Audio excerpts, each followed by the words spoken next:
This is a guide on reinstalling the front glass digitizer and the LCD display on the second generation Apple iPad. iPad 2 digitizer is glued onto the main body, and prior to removing it, you must note a few danger zones which will require your special attention in order to open the device with the least damage caused.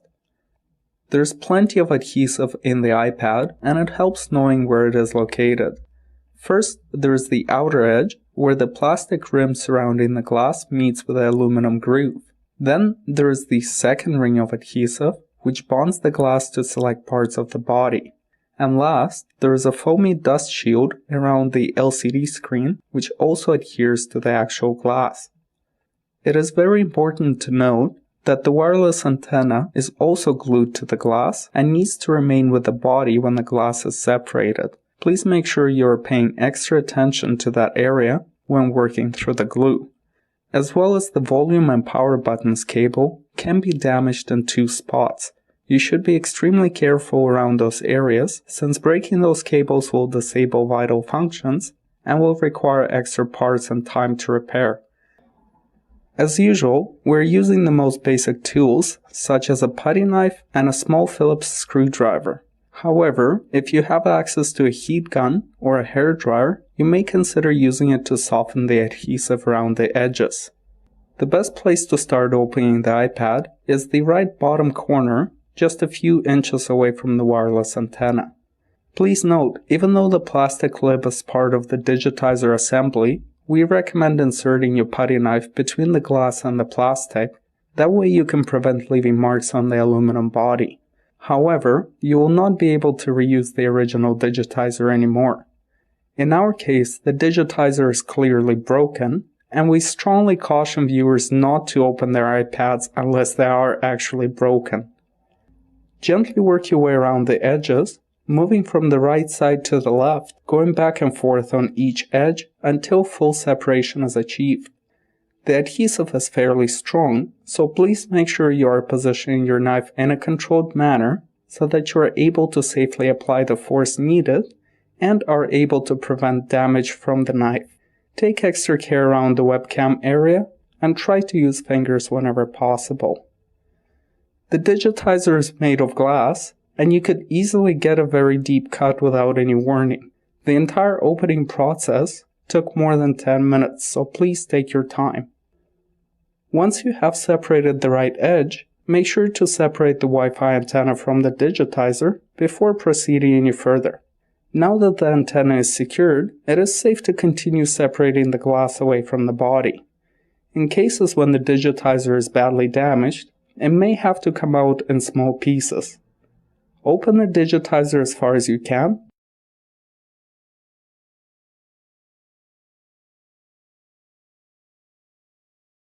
and proceed with removing the LCD screen. It has to come out first so the digitizer can be disconnected. Remove 4 Phillips screws, securing the LCD panel in place.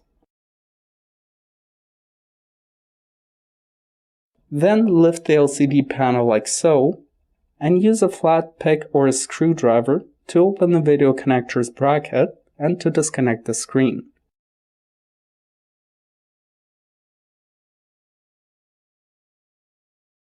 Place the screen aside. Then, using the same pick, open the digitizer connector's latches. There are 2 of them on the opposite side of where the ribbon cable slides out. It is very important to make sure that the latches are properly open, since forcefully removing the ribbon cable will most likely cause irreversible damage to the connector, and the entire logic board would have to be replaced. Separate the old digitizer completely.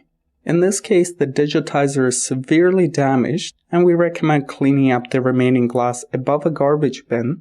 Since glass pieces are tiny and extremely sharp, it is best to contain them immediately. Once you have cleaned up the main body of the remains of the original digitizer, everything can be put back together. Reconnect the LCD display's video connector. Make sure the connector is plugged in all the way, and the bracket is closed properly with a screwdriver.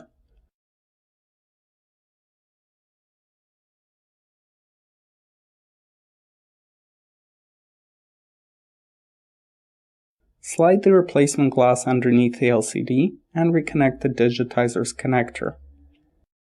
Ensure that both connector latches are up before sliding the ribbon cable in. Using a screwdriver, guide the ribbon cable back in place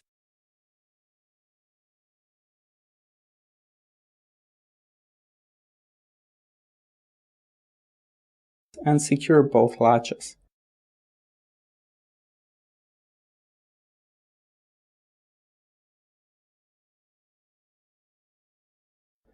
Then flip the screen back in the original position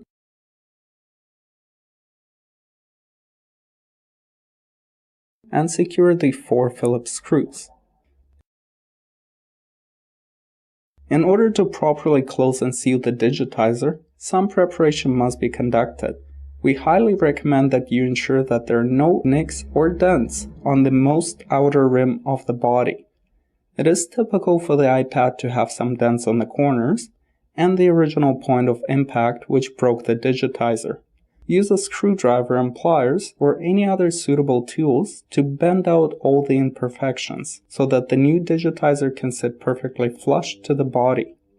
To seal the digitizer, we're using Scotch branded 3M double-sided adhesive tape. You could use some other forms of adhesive like super glue, but it is best to use something which can be opened for service afterwards. You must do your best to clean out as much of the old adhesive as possible. Then, cut your tape in appropriate width pieces. Strips of approximately 2 mm have to line the entire perimeter of the body in the outer groove. Use your screwdriver to properly position the adhesive in the groove.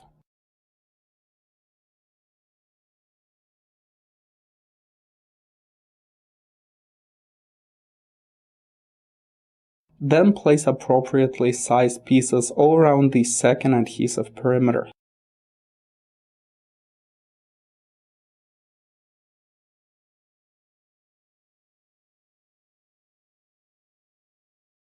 At this point you could close the digitizer, however we highly recommend that you carefully inspect the surface of the LCD display and remove any smudges, fingerprints, hairs, or anything else visible on the screen, since you would have to reopen the glass and reapply adhesive in order to clean up the screen.